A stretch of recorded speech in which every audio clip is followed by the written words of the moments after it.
Hello, welcome back to Recovery Demystified. My name's Early. I'll be your host. I'm so excited to have y'all here today.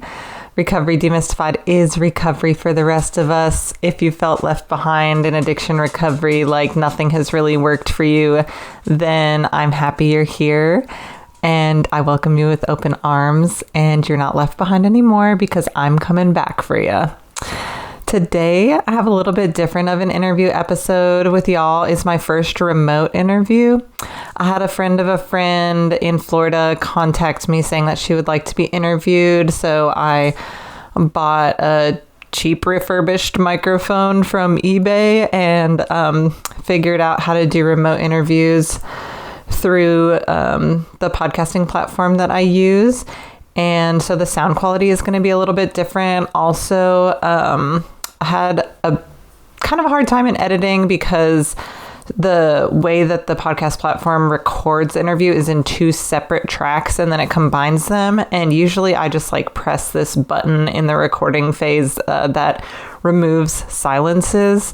And usually it works pretty good because everything's like on one track. But for this, it removed the silences from both tracks and then put them back together. And why I'm explaining all of this to you is because there are some parts in the episode where it seems like we're talking all over each other. We're talking on top of each other, or it sounds like we're interrupting each other. But we're not. So please just bear with me when that starts to happen. And next time I'll try to figure out a different way to delete the silences and hopefully not end up with that happening. And maybe you wouldn't have even noticed if I didn't say anything. So who knows? But today's episode gets into a lot of hard topics, one of which I think is really important to talk about, which is suicidal thoughts and suicide attempts and how that overlaps with our addictions. And suicide is, I looked up some statistics, it's the 10th leading cause of death across all age groups in the United States. And folks with addiction are 10 to 14 times more likely to commit suicide. And it's a really taboo topic because it's a horrifying topic, and that makes sense. But I think that, as I think with addiction and with most things, if we talk about it and bring it out into the light and destigmatize it, that perhaps more folks will feel heard and seen and feel held. And if people were able to talk more about their depression before it gets to suicidal thoughts, or if they were able to talk about their suicidal thoughts before it gets to suicidal ideation or attempt, that we could save a lot of lives. So I definitely encourage folks, like, if you're in pain, get a therapist, talk to loved ones. And if you're in pain and you're alone and you're in an acute crisis, there is the crisis line 988 where you can call and talk to like a suicide crisis professional. And that being said, I've had very close encounters in my life, both personally and with friends, of people committing suicide, my own suicidal thoughts. And it is very, very, very painful and scary.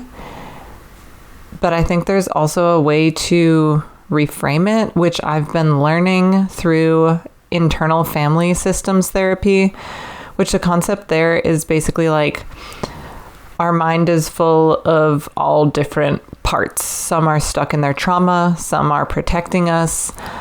It's sort of a common human experience where, like, if you can imagine having a difficult time making a decision, and you're like, on the one hand, there's a part of me that wants to do this, and on the other hand, there's a part of me that wants to do that. It's like that, but just expounded upon.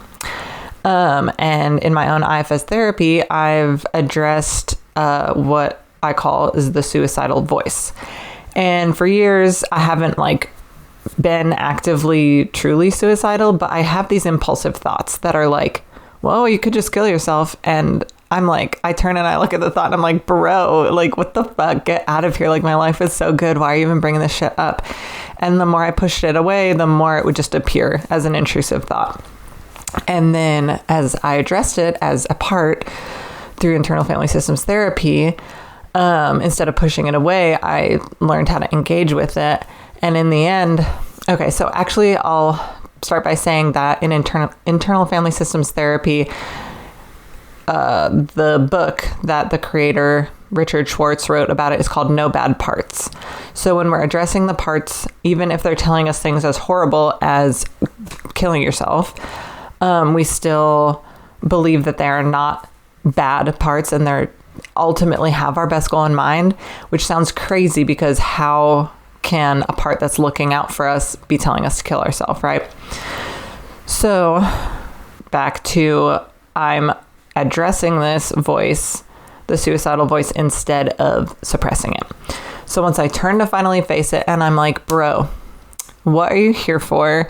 Why do you keep telling me that I could kill myself? Like, what is that all about? Then finally, that suicidal voice is like, I just wanted to let you know it's an option. Like, if you're ever in too much pain, I don't really want you to be in pain. So it's just, I just want you to know it's an option. And as soon as I was like, oh my gosh, you just don't want me to be in pain, that is very caring, it became less scary, less believable. And then I just got to be like, okay, sure, it is always an option. I guess you're right about that. It's an option I'm not interested in. That's not going to work for me, but thanks for letting me know. And as soon as I acknowledged it, it just doesn't bother me anymore. And in today's episode, Karrie talks a lot about her own experiences with suicidal thoughts, suicidal ideation, suicide attempt. And it kind of seems like she also comes to this conclusion too, sure, it's always an option. Glad to hear it, but I'd rather not. Trigger warning, I guess. Yeah, this episode is hard to hear. She experienced a lot of different scary abuse and talks very frankly and in depth about her suicidal thoughts and attempts. But, there's a happy ending. And I just hope, talking about having suicidal thoughts, perhaps is a sort of normal part of the human experience, at least for people with addictions and trauma and such. So maybe if we can talk about it, maybe we can learn to address these thoughts in healthy ways instead of ever believing or acting on them. Also, just a little other side note about how I'm doing these interviews now. I used to think it was cool to keep it at 45 minutes, but now if people are talking, I'm just going to let them tell their story. I'm not going to say 45 minutes is how long the podcast is. So I don't know if the length of these podcasts is getting too long for you to listen to in one go, then, hit the pause button after 45 minutes and take it in bite-sized chunks or something. But Jesus, take the wheel, I'm letting the podcast length be longer.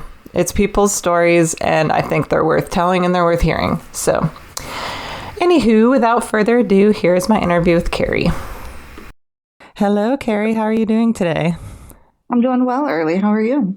I'm good. Will you start by introducing yourself to the audience? Let them know your pronouns and a little bit about yourself. Sure. My name is Karrie. I am 37, she, her pronouns, and I'm just a home healthcare cog in the capitalist machine. For recreation, I tend to thrive when I'm learning, particularly about mental health and plants, and I got 3 cats. Nice. How did you get into home health care? I was in foster care as a kid, and my foster mother, I dropped out when I was in 8th or 9th grade, and was sitting around the house and doing nothing, and she made me go. She made me go with her, and I've used it as my fallback for ever since I was 17. Yeah. That makes sense. Well, we're here today to talk about your story with addiction and recovery. So if you would like to start by letting us know what it was like to be a little kid, and then maybe your first encounters with substances, sort of when it got bad, and then how you decided to get into recovery. So just start wherever you'd like. Okay. So childhood for me was pretty much a hellhole.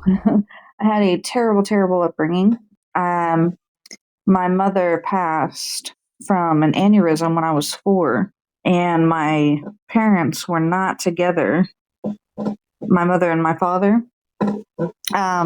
And I heard later that my mom was it was because my mom was drinking while I was in the womb. Mm-hmm. And my father was like, me or the bottle, which is a dumb ultimatum, but, an alcoholic's going to choose the bottle. So, yeah. So he just left. Yeah, ultimatums and scare tactics tend to just push people further away usually, so that makes sense. Right. So he left, and were you able to, did you know your dad at all when you were a kid? No. Yeah. No, but I had to go live with him whenever she passed. So, and by that time I was 4, so it'd been 4 years had passed, and he had remarried another woman, and she brought 2 kids into that marriage, and they had a kid together. So I had to go and just kind of enter into this new family, this new life, this new dynamic, and the woman was severely mentally ill. I ended up being the victim of Munchausen Syndrome by proxy. She was Munchausen. Will you explain what that means for the listeners? Yeah. Munchausen Syndrome is where you have a mental illness where you're constantly coming up with different medical conditions or psychological conditions to make yourself appear ill in order to get attention or to get your needs met in any which way. And by proxy is where you put it on to somebody else, whether it's an elder or it's typically a child or an elder. And that was what she did that to you? Yeah. So I was in and out of hospitals and psychiatric care, and she was good. She was a good manipulator. She manipulated doctors and psychiatrists, and I was on all sorts of drugs. I had unnecessary surgeries and medications and treatments, and yeah, I just had to go through that. Were you the only kid that she did it to, or did she do that to the other siblings as well? I am not 100% sure of their upbringing. I was predominantly locked in my room throughout that time. Wow. So from ages like 4 to 14, she let me go to school sometimes, but when I was home, I was locked in the room. How did that feel when you were a kid? It was, obviously it's fucking traumatic. I just really went inside myself and, kind of created my own internal world and lived for my daydreams. And did you think that you were sick when she was taking you to the doctor? Or what did you think about all of that when it was going on? As I got older, I tried to advocate for myself at these doctors' offices that I didn't have these problems that she was making up. But they tended to believe the adult. I can remember instances at doctors, at the dentist, at the psych doctors of where I tried to advocate for myself. They're like these little memory bubbles that I can see, but ultimately I was turned down, my opinion didn't matter in that moment. I'm sorry that happened to you. I wish that people would trust kids more. I'm shocked sometimes when they just listen to the adult no matter what. So I'm sorry that you weren't believed at that time. Yeah, thanks. It's traumatic. Like for years I didn't trust doctors and wouldn't go to doctors, and I really had to work through that trauma. Yeah, so you said that happened between 4 and 14, is that right? Right. Yeah, 4 and 14. And then at 14, what was different? What changed? I became naturally a fucking hellion. I just rebelled. Like all that pent up energy. I was sneaking out of the house and stealing and um, skipping school and um, uh, drinking with my friend. And I got put on probation. Again, a cop that didn't listen to me. Go figure.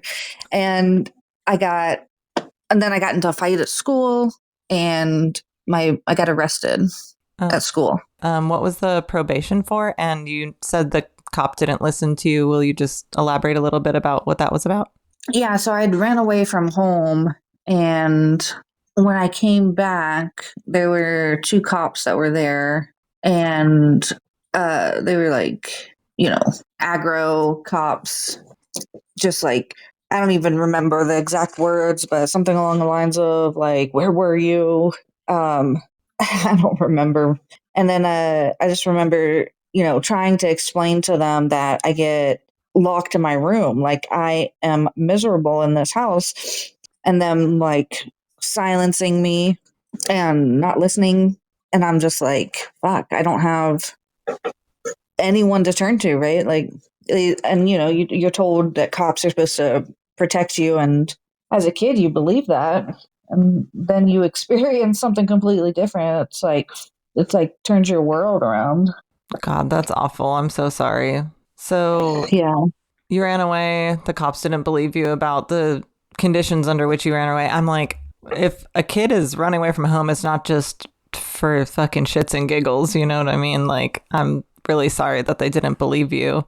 And then you said you got on yeah. probation later on. What was that for? For I think it was for that I was put on probation for For run? that, and the reason why it's foggy and fuzzy is like my stepmother told so many different stories to people, and she would often talk to them when I wasn't around, so I had no autonomy in my life. Like she dictated the entirety of it, so I don't know what she said to them to get me put on probation. Wow. And at that time, you said you're starting to drink, so you're maybe starting to self medicate. What was the process there? It was really I had a friend of mine that she had like easy access to it, um and just kind of like brought it into my world, and I was just like, okay, and would try something here or there and sneaking around, and that was more exciting to me.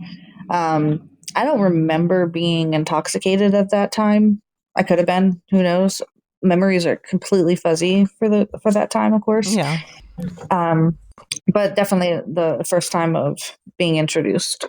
And how old were you then? 14. 14. Yeah. So it makes sense. You started to rebel against your awful circumstances and experiment with alcohol and start to get in legal trouble. What went on from there? What was high school like? So I got into a fight in school. It was middle school.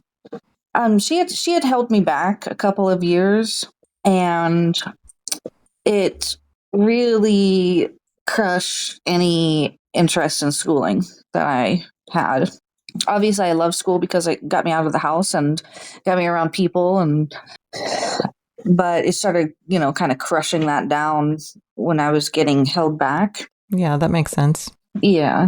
So but I ended up getting into a fight because some new girl came in and was flirting with my boyfriend, right? Like any excuse is a good excuse when you're 14. Yeah, when you're on So, edge anyway.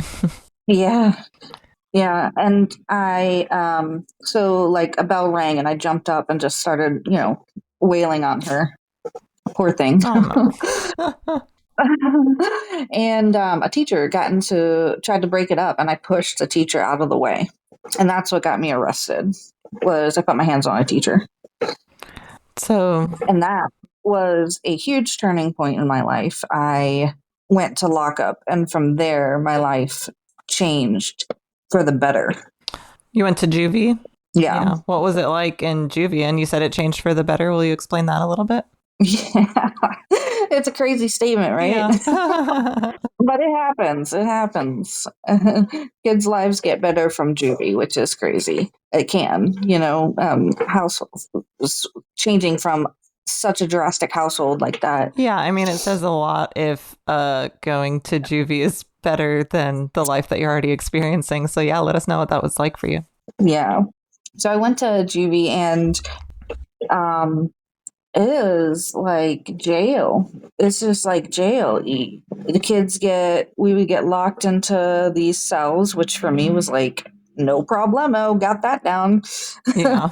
And uh, it was, I had a roommate, and, it's just the hard mat and the toilet with the sink on the back. And it was exciting for me to be amongst other people, um, to have regular food, to have like social interactions, to be having some downtime. I learned a card game that I still play today called Speed.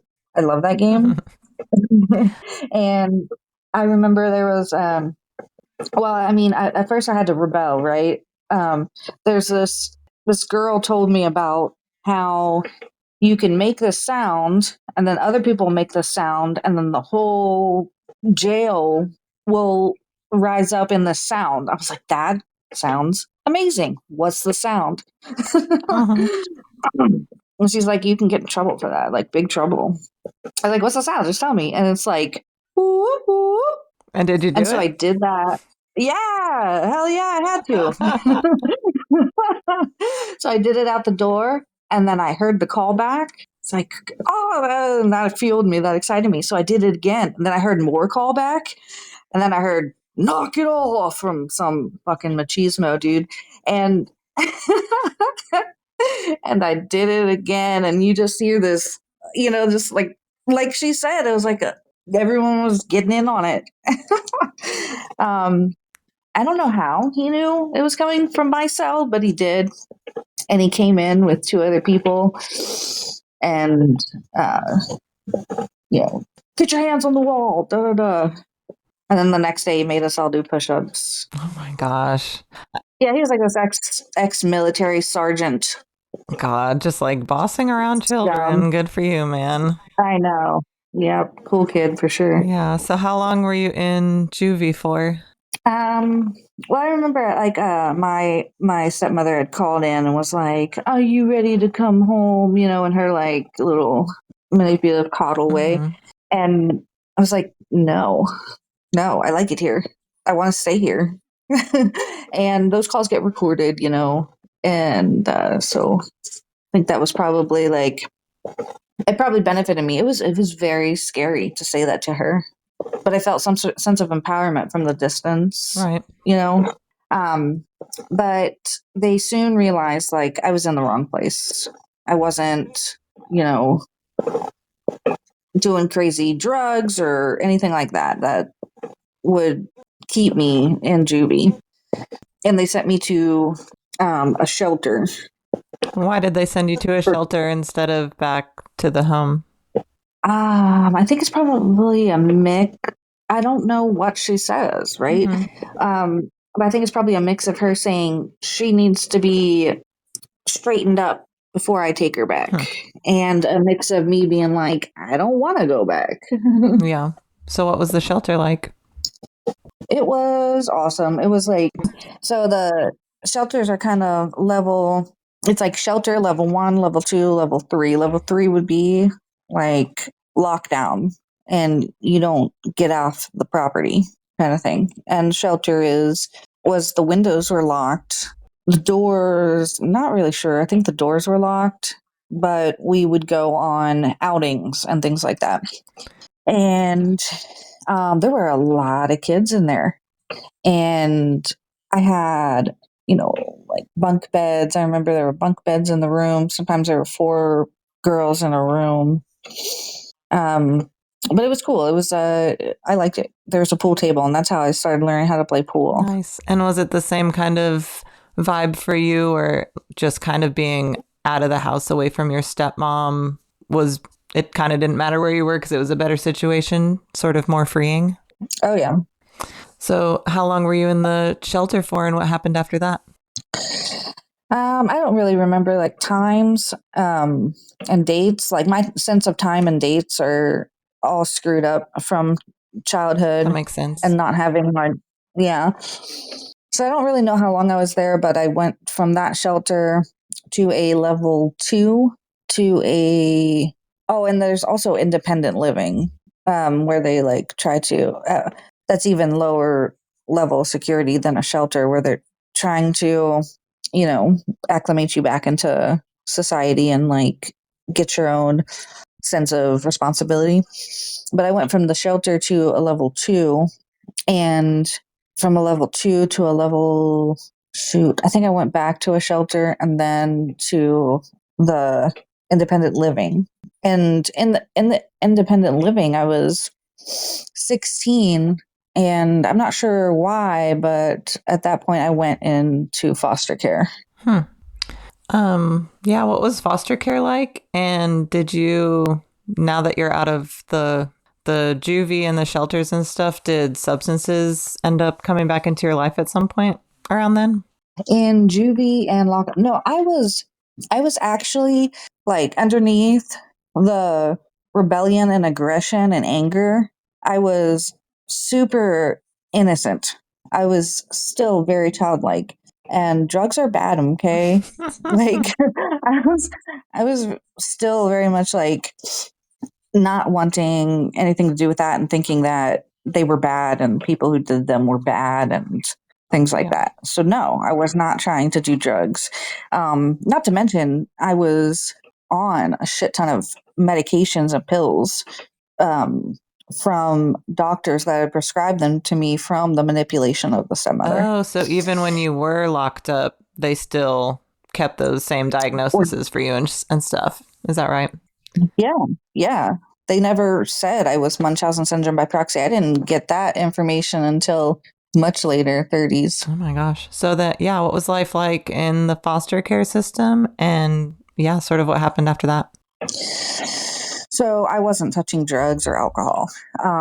But in foster care, that's when I got into more alcohol. My freedom was extreme in foster care. Like I could do whatever I wanted. Like I remember I told my foster mother, like, there's this woman or there's this girl who's like picking on me at school, so I'm gonna go fight her. She lives like, I don't know, 2, 3 miles away. And she's like, how are you gonna get there? I'm like, I'm gonna walk. She's like, okay. And I just walked and went to fight this Oh girl my gosh. out of pride. Out of pride. I mean, I got my ass whooped, but whatever, I still showed up. So not a lot of parenting going on from the foster parents. Not at all. No, no, no love and support and guidance. But the one thing she really did for me was get me into caregiving. When I went to those classes, I was like, I mean, beforehand, I was like, hell no, I'm not going to do post-mortem care and clean up diapers and shit. Like I'm not doing that. But she insisted, and I went and I thrived. No, like, it was like, don't get me wrong, nobody likes to clean up a shitty diaper or something, but the caretaking was really for me. That makes sense. I mean, it gives you some type of like meaning to take care of someone. Yeah, yeah. So you're, So I, go I, ahead. I went through that with flying colors, and so I met this guy, and I was dating him and moved in with him, even though like my foster mother really insisted that I not have contact with him. But so I would sneak around until I turned 18. And then when I was 18, I moved in with him and signed myself back into the foster system so that she and I could split the money that foster care would give her to take care of me. Interesting. I didn't know they let you do that after you turn 18. sign yourself Yeah. back in. Oh yeah, Huh. I think it's for like 2 years. I think you can still stay in the system. Wow. So what happened after that? Well, part of staying in the system is going to school. So I had to go to college. So I went to college, and unfortunately, I didn't want to go to college. I didn't have respect for schooling anymore. Um, it was different having like CNA certification because it's like focalized, right? It's all on just caregiving. But in school, it's like math and English and da Right. da da. And it just didn't work out for me. And I was more interested in socializing. And the man was actually really abusive. Go I'm figure. sorry to hear that. And yeah, so I wasn't focused. I didn't like one semester done. I don't even know what I got on my grades. Probably failed everything. But in that short period of time, I'd met a guy at the college, and so I moved in. I broke up with that boyfriend and moved in with him. But the first boyfriend, I was drinking at his place, and then the second boyfriend is where I really like got more into alcohol. And I just remember like being drunk and just like hallelujah moments, like, oh, this is the fix, this is the thing, this is what, like life is beautiful kind of Yes. thing. It was just like a light bulb on. And I remember him asking me once, like, I didn't like the taste of beer, right? So I was drinking Smirnoffs. And Smirnoffs, they put so much And carbonation in them. sugar. So what I would do, oh, yeah, yeah, gotta love that. So what I would do is I would take a couple of drinks of the Smirnoff, put my finger in the top of the bottle, shake it a little, get the carbonation, and do that until I could drink it fast. And he would ask me like, "Why? Why do you have to drink it fast? Like, what is that?" And it just at that time it just seemed to me like a dumb question. Like, I don't know. Like that's what you do. It just seemed like a natural thing to do is to drink it as fast as possible. Well, when you're getting Like, a hallelujah yeah, moment, like the lights are all yes. shining for you for the first time in life, of course you want that to happen quickly. That makes sense. Yeah, yeah. So for me, everything, it just all made sense to drink fast and drink often. And I didn't know that that's what was going on, and I didn't know how to answer his question. And he probably didn't know. Anyways, that's just how it was for me. Right away, I was just like, alcohol is my best friend, and everybody else can fade away, and I'll just hang out here. And this is when you're about 18 at this time? Yeah, but 18, 19, probably more Yeah.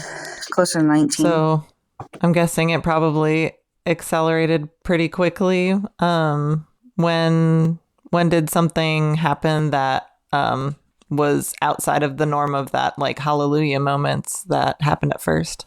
Well, it also expounded on my trauma where like I became violent. Like I would punch this guy in the head, and he was a big like semi-pro football dude. Like I didn't give a Wow. shit.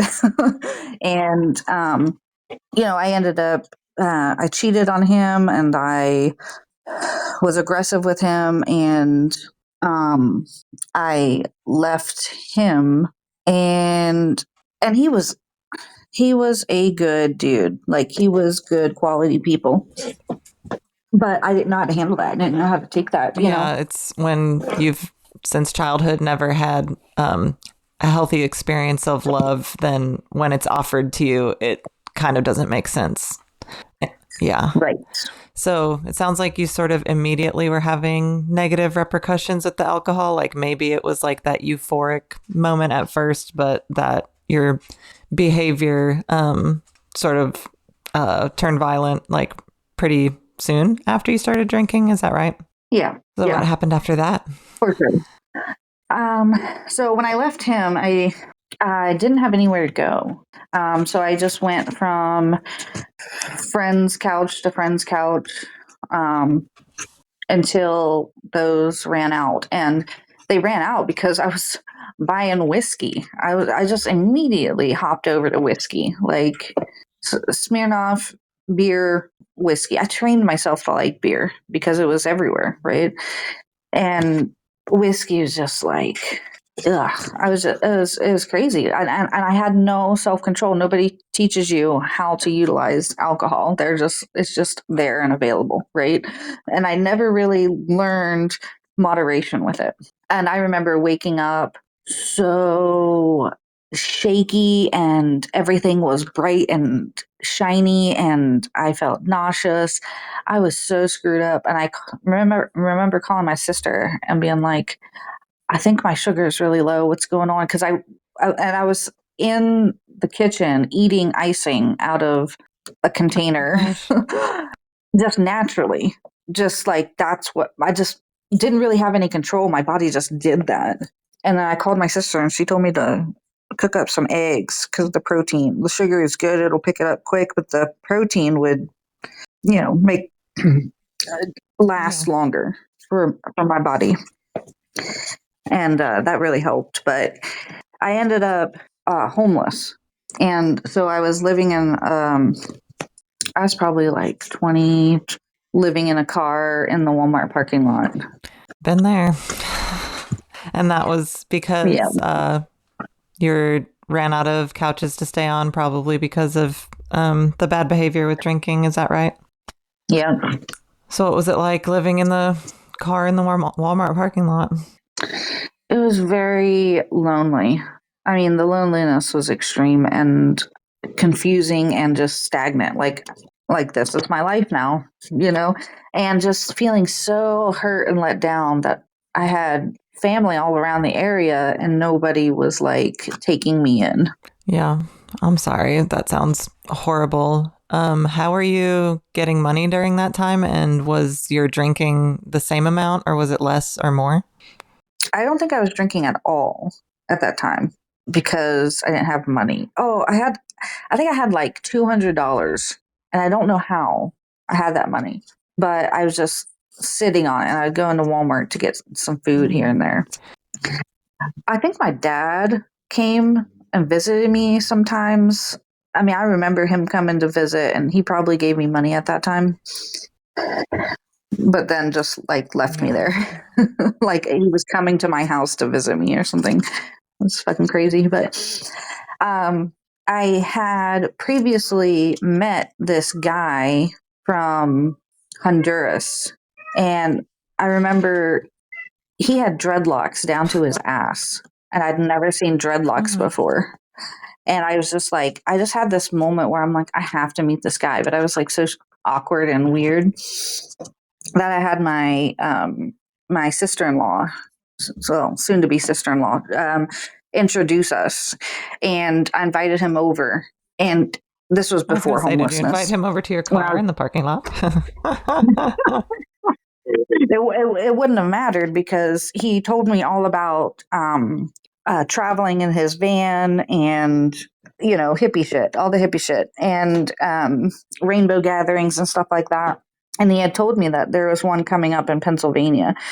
So I looked into that while I was homeless and I was like, shit, I have $200. I have a car. I could probably get there. And like, I could. And so I did. Wow, what was that And like? I just left and went to a rainbow gathering in Pennsylvania. It was fascinating, absolutely fascinating. What was fascinating? And it was just like all these people with these weird clothes and and fires and trails in the woods and people saying hello to you on the trails. And I remember this one guy was riding a bicycle on these trails in the middle of the woods. I was just like, who is that guy? I want to know him. He's like an old man, right? Well, somebody introduced us, and um, he was volunteering on tribal land with the Ho Chunk tribe, and he invited me to come with him to help with starting up gardens and greenhouses. And so after the rainbow gathering, I did that. And then from there, I just, took off on my own journey traveling. And while I was traveling, alcohol was not on my radar because it was, survival. Like I couldn't drink and survive out, you know, at least I didn't think so until I figured out, until I got my bearings, and then I drank more. What was the change? What happened there, where you started to get your bearings and then started drinking again? So usually what happened to me is when I was traveling, I wasn't drinking. I probably had a beer a night, something like that. Um, and like a beer, I mean like a big boy, Yeah. you know. um, but anytime I got stationed somewhere, my drinking increased Because you immediately. just sort of started to feel more comfortable, like you could let loose a little bit or something. Yeah, comfort, but also I think it was just like not knowing what else to do. And like it was also, I don't even know how to explain. It was like lonely. And when things were smooth, that was scary for me. Like due to trauma, I needed that erratic lifestyle because that was comforting to me. That makes sense to me. Were you having negative repercussions during that time? Oh, yeah. What was going on? Um, oh man, I remember I was trimming weed out in California, and I would spend all my money from trimming weed on this bar in the middle of nowhere. It was like people described it as like the meth bar and the hippie cafe, and they were like beside each other. And I went to both. Most people from the hippie, they didn't really cross contaminate, they didn't pollinate each other. I sure did. I did not care. And I'd get my ass beat there like all the time. Oh my gosh. Just getting drunk and getting in fights? I know. Yeah, but it was more stupid stuff. It wasn't me. Like, I wasn't like a shit starter. I was more like something about me rubbed people the wrong way. Like, one time I was playing pool with somebody, a guy, and a woman came up to me and was like, I wouldn't be playing pool with him. His woman will come beat your ass. And I was like, that is the dumbest shit I ever heard. And I continued playing pool with him. She came and beat my ass. Oh my gosh. It's a little rough and tumble out there, isn't it? Oh, it is rogue. No cops. There's no cops in that town. And nobody calls the cops, and you just kind of handle your own shit. Dang. But anyways, I know it's crazy. I've been through some crazy shit. But and then like I was housed up, and I tried to like get my bearings again in life. And I remember just filling up trash bags full of alcohol, just filling them up, and not paying my bills and getting kicked out. And then another time I became a manager at a hostel, like a Zen hostel, and there's no alcohol allowed on the property. So at first I tried to obey that rule and go out into the town and drink at night. But then we found a dumpster filled with alcohol, and I brought it back home and and got wasted. And yeah, it's just a lot. It's just alcohol was like, I was full blown alcoholic, and then I started wearing that as like this badge of like, yeah, I'm an alcoholic. I like admitted I was an alcoholic, right? And I was like totally an alcoholic. And what about it? Like my mom was, my dad was, like, what about it? Just, it's pretty natural for me. So you kind of started to embrace it at that point, is that right? Yeah. Yep. Until it became like too much. So how I started like to come out of that was I was living in a yurt in Florida, and I was there for like 2 years and just drinking nonstop and, calling my friends in the middle of the night. I had no sense of, time or anything, and just being a real nuisance. And I had a friend tell me about rehab, and I was like, that's for rich people. Like, I didn't know that it was accessible to me until, he told me about it. And he's not even an addict. He just knew about it. And that's when the idea came into my world that I could go to rehab, I could get help, because I had been trying to go to AA and stuff like that, but it wasn't, it wasn't strong enough for me. It wasn't alluring enough. It wasn't just gonna take me off my alcohol. It wasn't doing it. And I wasn't consistent with it. I wasn't interested in being consistent with it. Yeah. So was there like a breaking point? Like what happened between the part where you were sort of embracing, yeah, I'm an alcoholic, and continuing on with it, and then when did you realize it was a problem? Like, why did you decide to start trying to go to AA, and when did like the idea of rehab become an option for you? Like, when did the switch flip there? I don't really remember why I decided to start going to AA. Somebody probably told me about it and told me where I could go, but that time is like really fuzzy.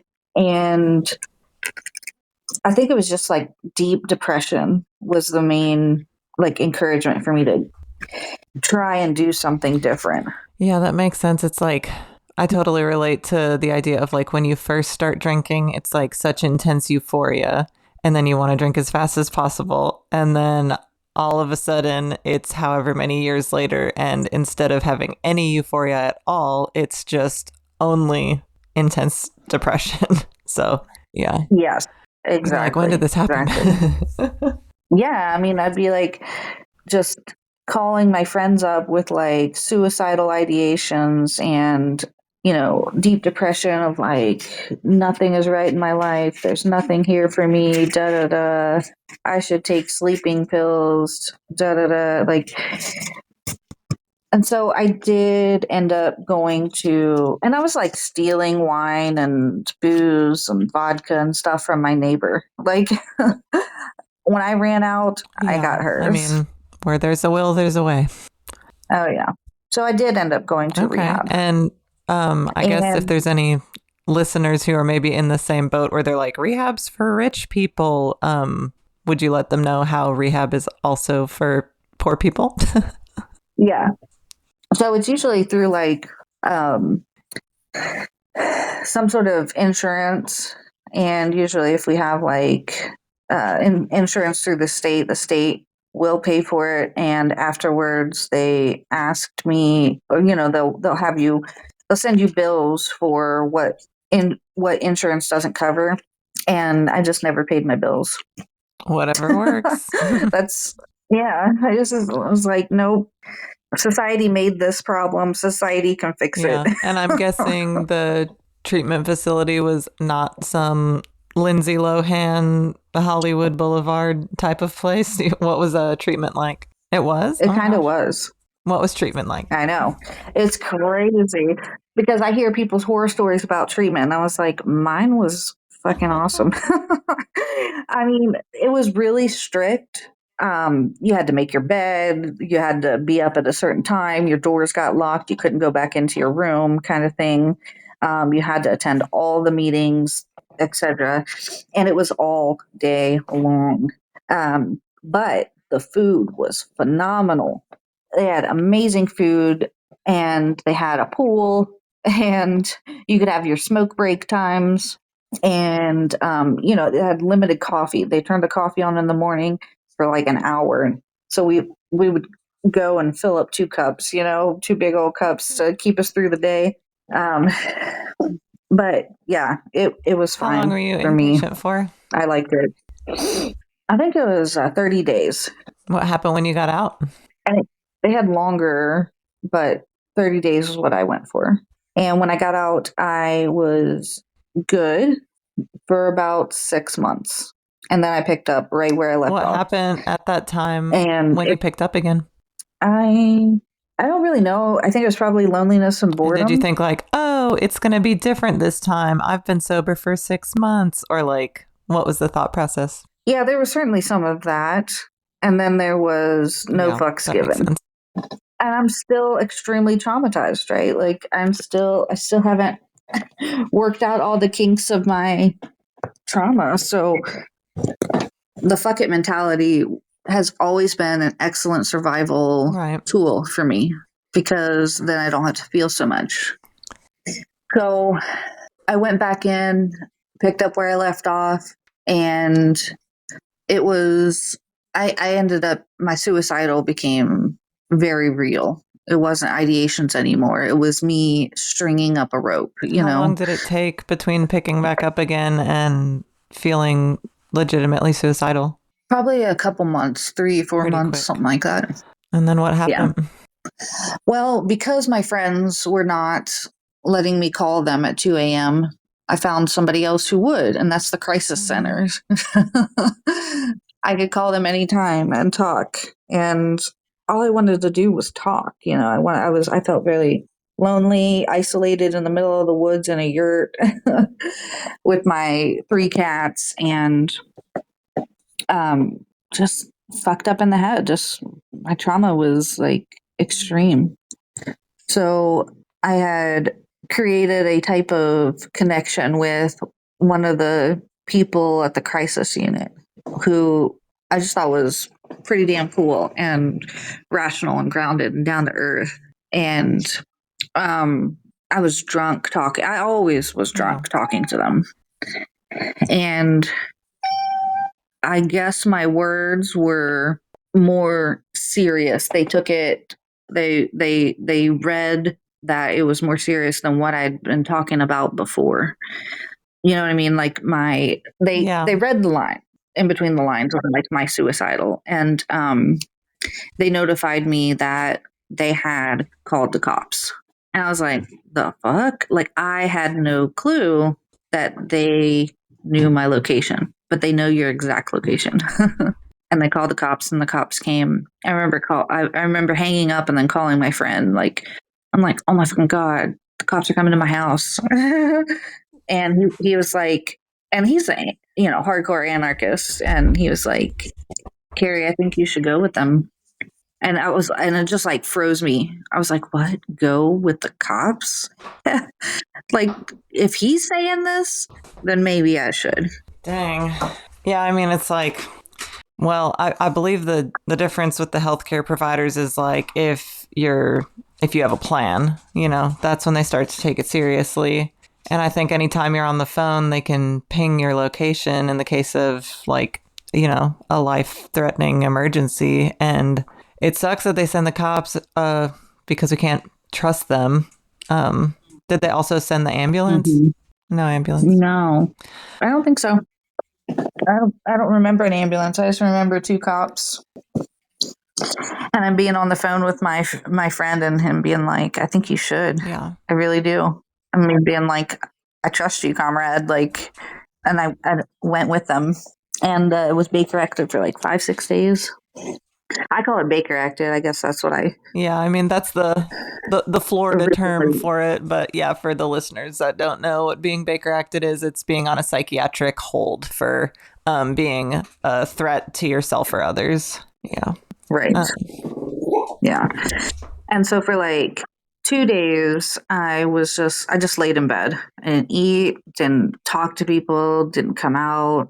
I was, in alcohol withdrawal, and just my depression.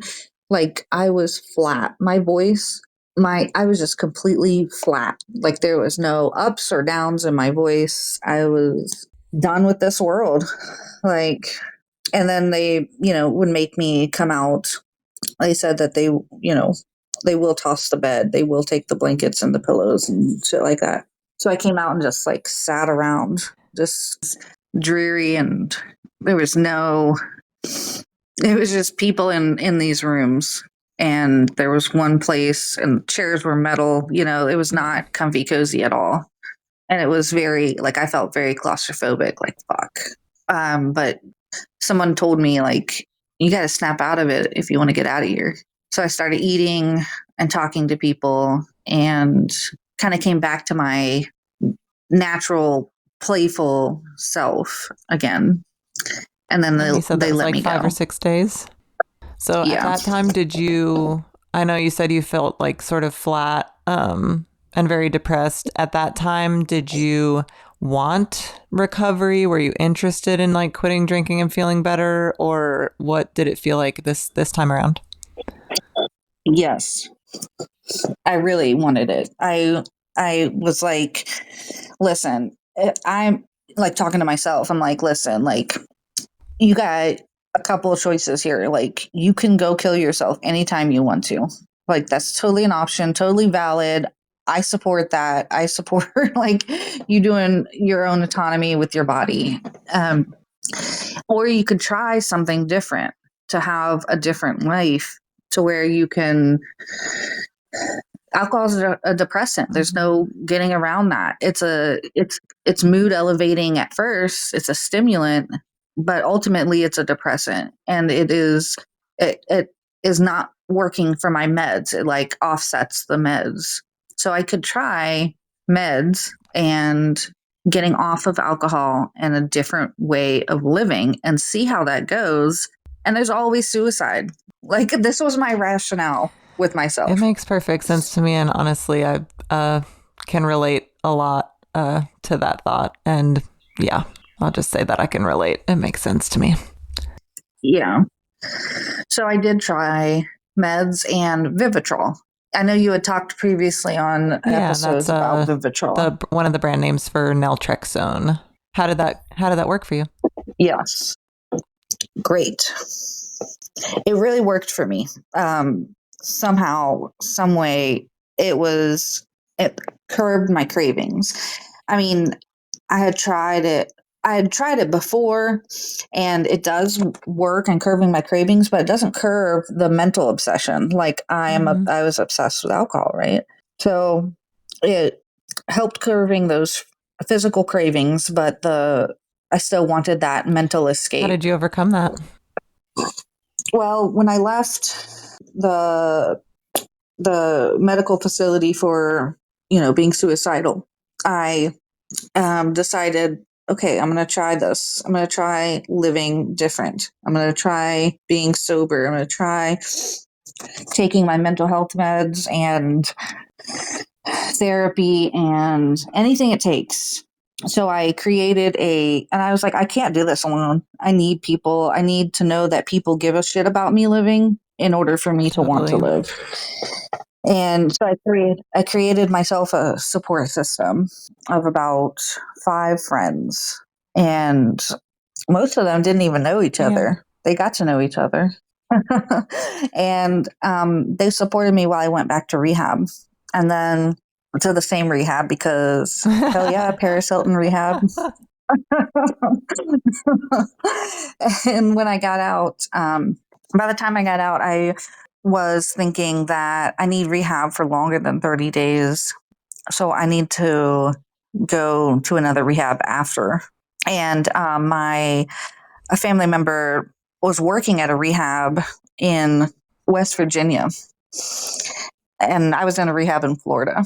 So afterwards, I had my 3 cats housed up with one of my friends, and I moved to West Virginia. How long were you there for? Yeah. West Virginia. Oh, wow. I'm still here. So how long were you in a rehab for in West Virginia? So I came up here to go to that rehab. It wasn't open yet. It had some issues and it had closed down and then was trying to reopen and it wasn't opening. So I went to an Oxford house and that was fucking a shit show. So I left the Oxford house, moved in with my family member. My family member living with them was a shit show. So I finally got my own place. Is an Oxford house like sober living? Oh, okay. Yes, exactly. So you got housing with your family member and was that a little bit better? So I was doing pretty good on not drinking that throughout that, but I did relapse while living with the family member. There? Just their mental health was severely triggering my mental health, and their partner was an addict also, and was saying that he wasn't drinking. I could smell it. Yeah. I know an alcoholic. You know what I mean? I know when it's around. You can tell from a mile away when you know. Yeah.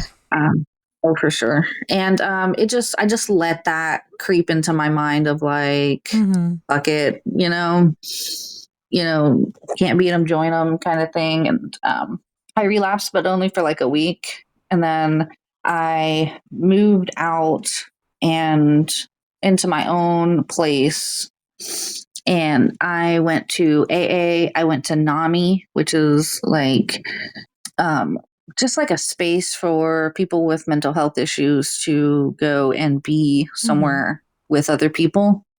And I went to a group, another sober group that wasn't attached to AA. I went to NA. I did online meetings. I joined an app where for mental health and recovery, and I just pretty much hit my addiction from like all angles. And I worked and got a job, and it's probably the longest I've held a job since my addiction. And did being part of that variety, all those different groups, how did that help you?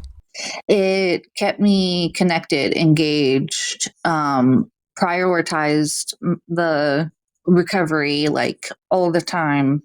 I was, it's like mental reminders all the time that recovery is possible, that there are people like me out there. I think that was the biggest thing. It's like, yeah, I'm fucked up in the head, and there are other people fucked up in the head too. And we can do hard things, and we can do hard things together. Totally. Yeah. Like you're not alone. It's super important to be able to relate to people and have community in whatever way you can find it. That makes sense. Yeah. And for me, it's like where I'm at, like I'm in West Virginia, right? I'm not hanging out with people that are politically like I am. I'm hanging out with, people that we don't have a lot in common except mental health and recovery. Yeah, I mean, that's okay. Like if you can relate with someone about something and it's like helping you heal, you don't have to have 100% of everything overlap. That makes sense. Yeah. It took me a while to like learn that and be okay with that and settle into that.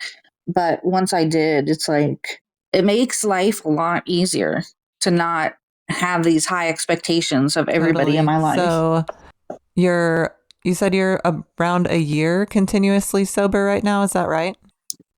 A year and working on 3 months. That's awesome. So you stayed in West Virginia. You do a lot of different group therapy for mental illness and addiction. Have you been able to like get into therapy for the core wounding of that Munchausen by proxy in your childhood? How's that been? Yes, I have.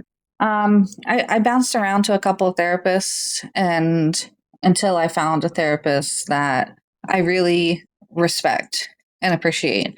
I feel like she is very logical and grounded, and we're doing cognitive behavioral therapy, and I'm making excellent breakthroughs, and it's going really well, and I'm loving it, and I'm socializing with people from the groups that I've been in, and I'm just now starting to get training on how to host on aahomegroup.org, which is like an excellent resource. It's like 24/7, 365 days a year meetings on the hour, every hour. I mean, that's awesome for if someone just needs support at any time, that it's always available to them.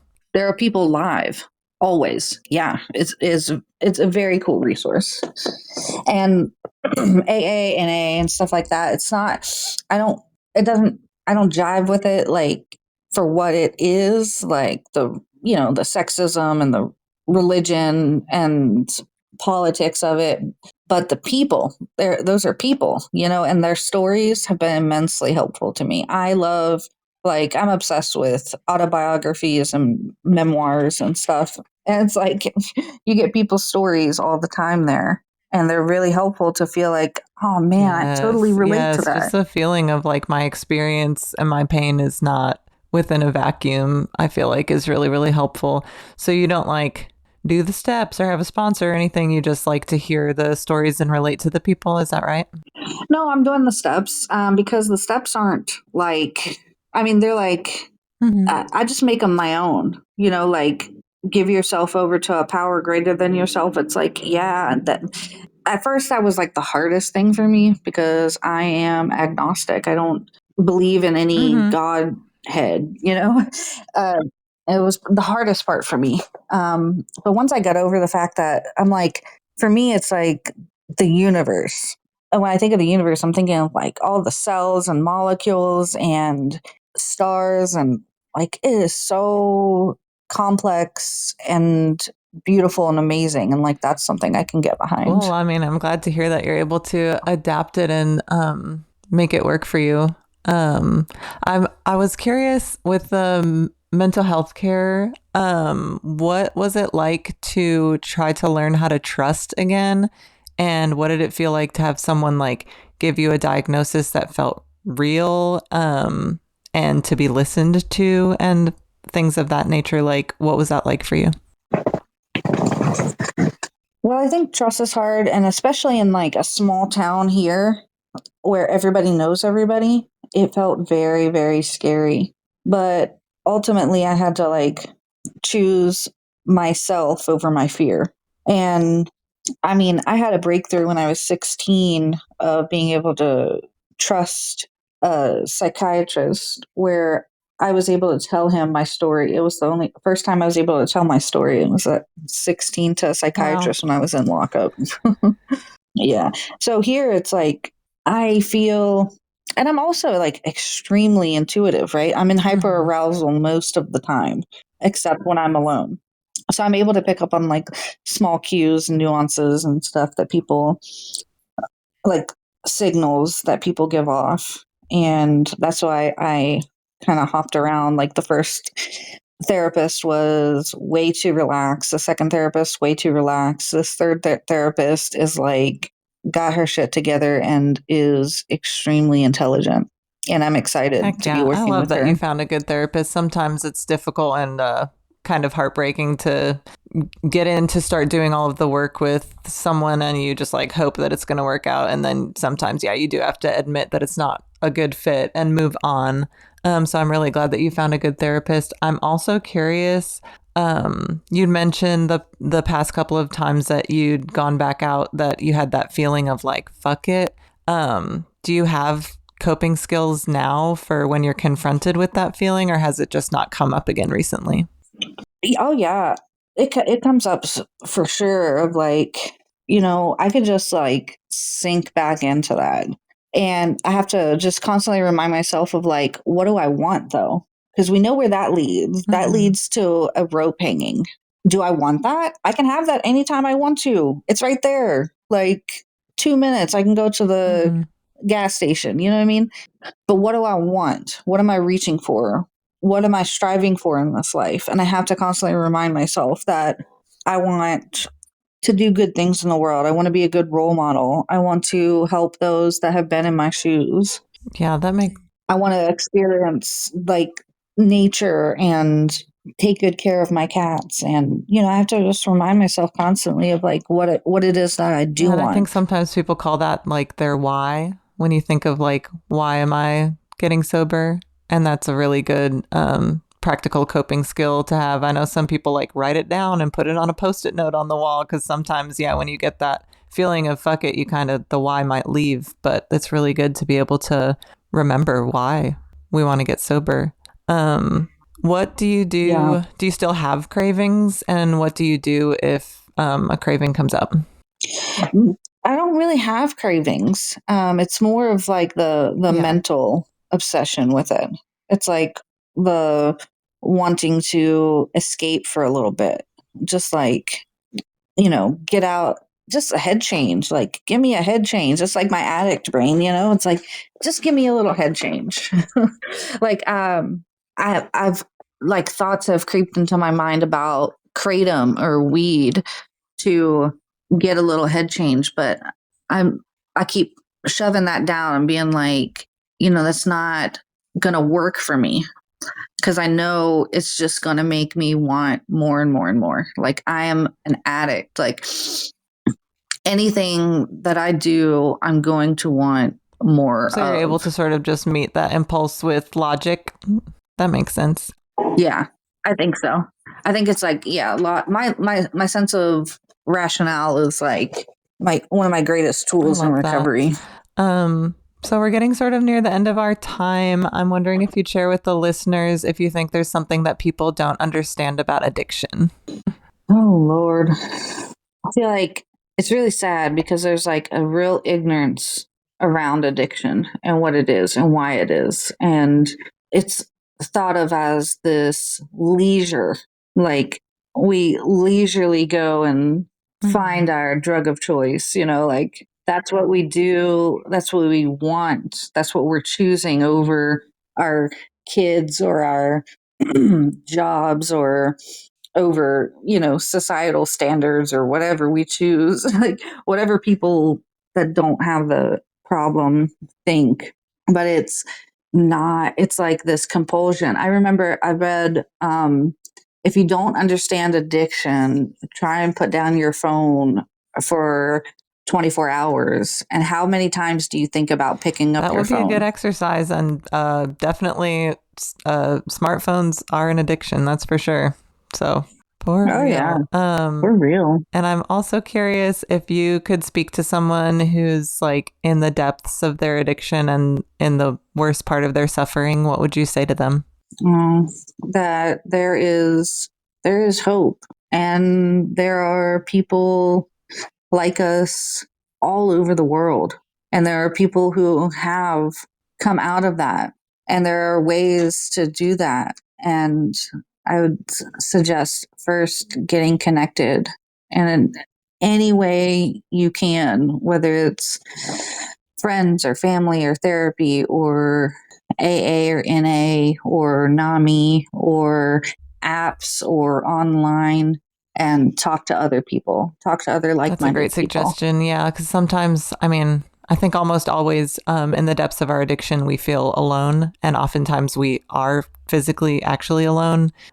So repurposing with like finding community again is wonderful advice. All right. Mm-hmm. Well, it's been really nice talking to you today. Thank you for your time. I think your story is going to help a lot of people. So thank you so much. Awesome. I also would like to do share book recommendations. Of course. What books do you recommend? Trauma and Recovery by Judith Lewis Herman. The Body Keeps the Score by Bessel van der Kolk. Quit Like a Woman by Holly Whitaker. All About Love by Bell Hooks. And the latest that I'm reading currently and absolutely loving is Feeling Good, The New Mood Therapy by David D. Burns. Yes, books definitely help save my life in recovery. So I am super stoked that you're into it. Me too. All right. Yeah, thank you for your time. Awesome. Thanks so much, Early. Bye-bye. Have a good one. Recovery Demystified is produced and edited by me, Early Brunner. Stevie Pettit made our logo. Our social media manager is Kaylee Bausch. Logan Bragg wrote our beautiful theme music. We are entirely supported by donations as a 501c3 nonprofit. Your tax-deductible donations can be made to our Venmo or to our PayPal at Recovery Demystified. May you be happy and free, dear listener.